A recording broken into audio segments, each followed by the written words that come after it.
Tal vez Legrad no se acordase, pero no podría impedir que otra emoción desagradable se incubara dentro suyo. No era una cuestión de valentía. El asco y el impulso de vomitar, revolviéndose desde su estómago y agriándole la garganta hasta producir arcadas. El médico lo estudiaba de soslayo, con gesto condescendiente. Le resultaba familiar esa reacción, muy natural y previsible, en persona no habituadas a contemplar la descomposición de los cadáveres. El campo de batalla y la inminencia de la muerte, gravitando sobre los contendientes, no se podía comparar con ello. Se trataba de espantos diversos, de dos facetas gemelas en un idéntico fenómeno funesto.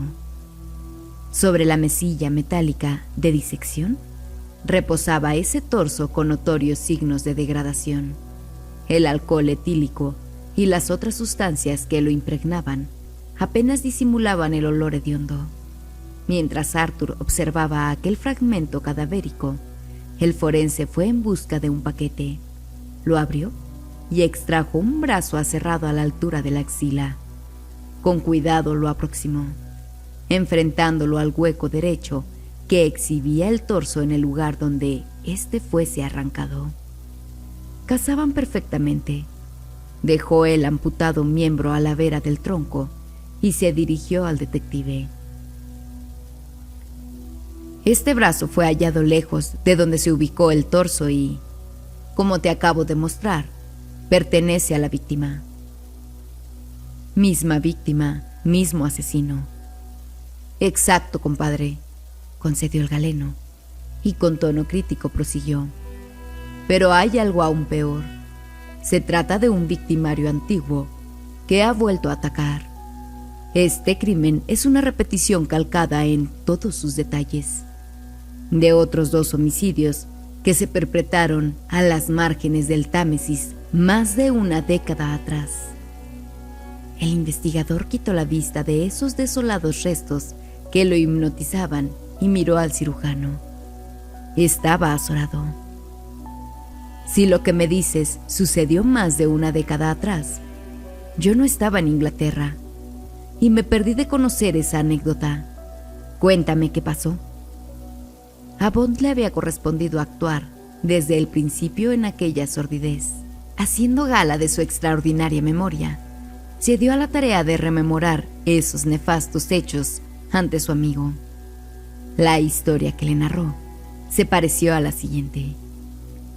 El 5 de septiembre de 1873, en las proximidades de la localidad de Battersea, una patrulla de la policía del río recogió fuera del agua un fragmento del tronco de una mujer. Poco más tarde, se fueron recolectando otras porciones de ese cadáver, a saber, el pecho derecho en Nine Elms, la cabeza en Limehouse, el antebrazo izquierdo en Battersea, la pelvis en Woolwich, y así sucesivamente, hasta que se armó un cuerpo casi completo. Al igual que ocurrió con el caso de Raynham, más de una década después, al cabo de ese mes, se reportó a diario en la presa sobre los hallazgos de las partes de ese cuerpo que se iban recuperando. En el mes de junio del siguiente año de 1874, el organismo descuartizado de una fémina se extrajo de las aguas del Támesis, en la región de Putney. El rotativo News of the World del 14 de junio anunció que el cadáver carecía de cabeza y de extremidades, salvo una pierna, y que el torso fue trasladado a la morgue de Fulham. En ese ámbito fúnebre, los forenses manifestaron que el cuerpo había sido dividido por su columna vertebral y que se utilizó cal viva a fin de agilitar su descomposición antes de ser vertido en el río. A despecho de parecer que se trataba de un homicidio evidente, el jurado dictó un veredicto abierto. Tal cual se verificase en el episodio similar del año anterior, jamás se supo a quién pertenecían esos desechos humanos, ni se lograría capturar a sospechoso alguno. Cuando el doctor culminó su relación, su oyente había quedado fascinado al conocer la existencia de tan tétricos acontecimientos. Pero no se creía la hipótesis que manejaba su amigo. Aquel debía suministrarle más argumentos para convencerlo. 14 años. Transcurrieron 14 largos años desde que tuvo efecto ese precursor crimen cometido en 1873. ¿Cómo podría tratarse ahora del mismo sujeto?, le inquirió. Pero el experto tenía pronta su respuesta y con rotundidad afirmó: no me caben dudas. Además de que la víctima vuelve a ser una mujer, otra vez aparece el río como lugar del homicidio y de nuevo en su ribera es donde se dispersan los trozos del cadáver. Todo huele a un enfermizo ritual. Se trata de la misma forma de matar, igual saña, idéntico deseo de escandalizar. Tras su exposición, el forense se quedó pensativo. Como advirtió que su interlocutor no iría a formularle preguntas, completó su razonamiento. A pesar de que el culpable no quiere que se individualice a la difunta, el reparto de los restos, dejándolos abandonados en diferentes sitios, constituye una firme señal de que actúa poseído por un poderoso afán de sensacionalismo. O simplemente por el deseo de inspirar terror. Aunque entre este último crimen y sus lejanos antecedentes percibo una importante diferencia. No obstante, relató el pesquisa. ¿Cuál? La cabeza. Pese a que la desfiguró, el criminal de Battersea no escondió la testa de la mujer asesinada. Realmente Bond no había reparado en ello. No era vanidoso y nunca quiso atribuirse ese éxito, si así pudiera llamarse. No se le ocurrió suponer que aquel maníaco mutase su forma de asesinar debido al eximio trabajo que, con el destrozado rostro de aquella oxisa, había llevado a cabo el entonces flamante cirujano de la Policía Metropolitana. Si algo quedaba claro, era que no se quería que las extintas fuesen identificadas, y la ausencia de la cabeza casi garantizaba el anonimato. Eso es cierto, admitió el perito y añadió. Pero tal vez él no imaginase que existiera la posibilidad de reconstruirla y que a partir de ese collage se pudiese llegar a determinar quién era la fallecida. Un collage que fue mérito tuyo armar, amigo. Las palabras de su compañero lo sumergieron en el pasado, en rémoras que databan de 14 años atrás. Quedó en silencio, ensimismado mientras los recuerdos acudían a su mente. El doctor Thomas Bond, a la sazón flamante cirujano jefe de la Policía Metropolitana, se había entregado a un encomiable y lóbrego trabajo y fue reconstruyendo el trozado organismo sin vida, cosiendo una por una las piezas sueltas. Recomponer el rostro de la finada significó una proeza, pues la nariz y la barbilla estaban desolladas y a la testa le había sido arrancado el cuero cabelludo. La piel de la cara de la víctima fue equipada de la manera más natural posible en esas horribles circunstancias.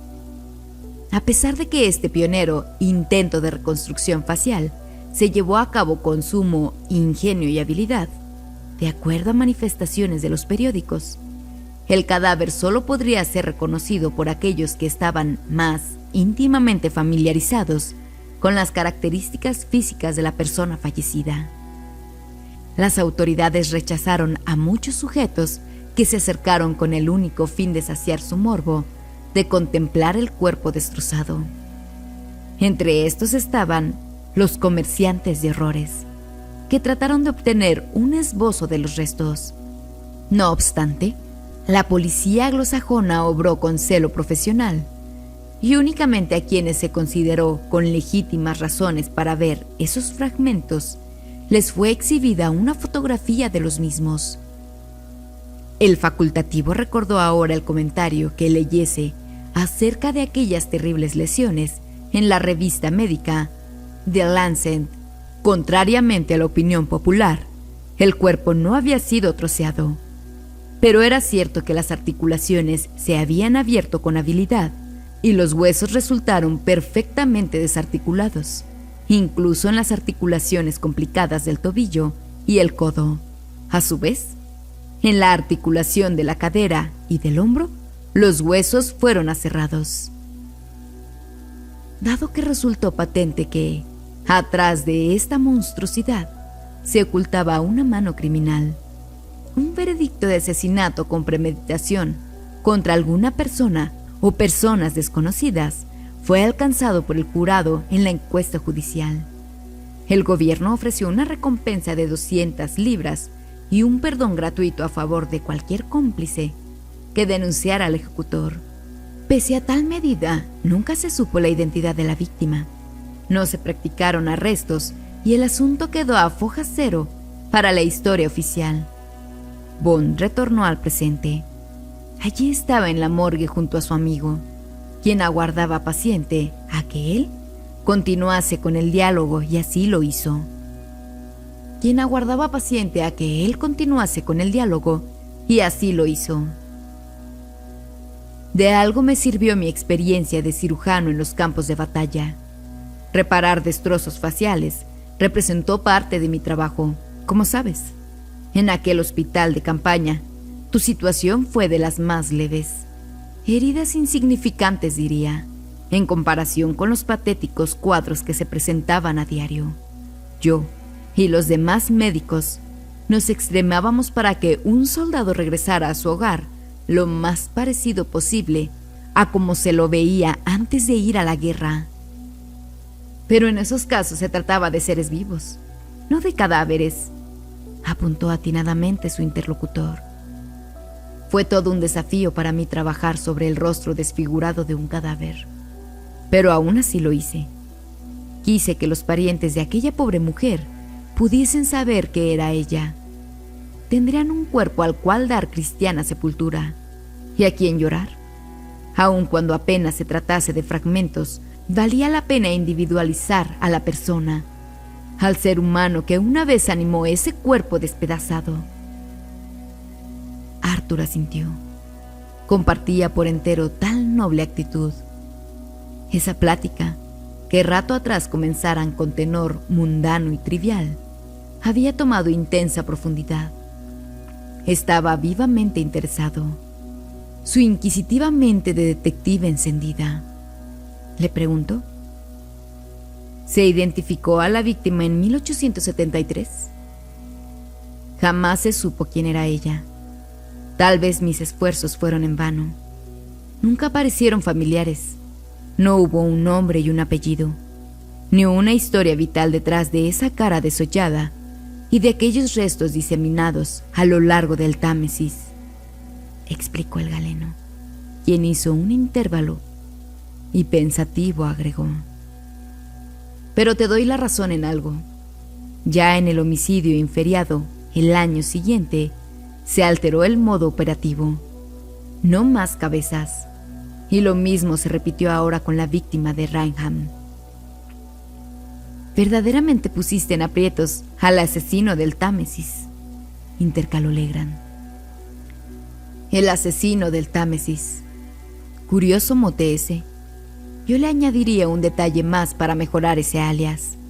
Le pondría el asesino del torso de Támesis. Y tras efectuar una concisa pausa, argumentó: el hallazgo del torso humano es la porción anatómica que más impacta a la gente y mayor sensacionalismo genera en los reporteros. No olvidaré referirme a este delincuente frente a mis colegas usando ese apelativo. Aquel comentario sirvió para distender una conversación que se había puesto demasiado sombría.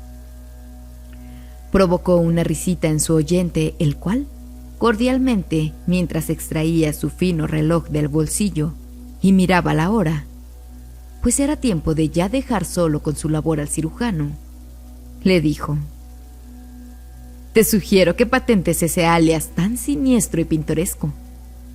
No sea cosa que los periodistas se anticipen y te plagien la idea. gracias a los miembros del canal que hacen que este proyecto sea posible. Si aún no te unes, ¿qué esperas? Pero si no está en tus posibilidades, comenta un gracias y deja tu like para que nuestro contenido pueda llegar a más personas.